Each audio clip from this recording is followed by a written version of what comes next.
maaga sa gusto ko maggulay, di ba? Doon ko lang to pinatusan sa garden. Ayan. Yan, di ba? Tapos, ano pa? Yan, di na ako bibili kasi may tanim ako, di ba? Ganun siya mga palangga.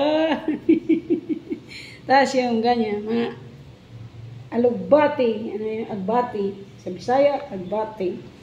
Alagbati. Ayan. Tapos, ang pinakagusto ko sa garden, yun talagang madaming malunggay. Kasi tinanim ko talaga sila dati. Maliliit pa sila. Yung mga ganyan lang. Pinaghihingi ko dun sa, nahingi ko ng malunggay. Tapos sinali ko yung puno. Tapos mga ganyan. Or mga singtindig ko lang. Tapos tinanim ko. Maliliit pa sila ngayon. Hindi na kayang maubos. Marami na. Kasi sa susunod na ulan. Sunod-sunod yung ulan. Kaya nabubuhay sila, di ba? Di ba mga palangga, ganoon siya mga palangga.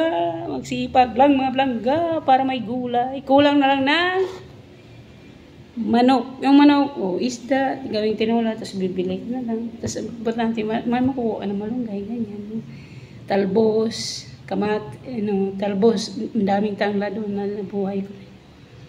Ganoon siya mga palangga. Bye-bye.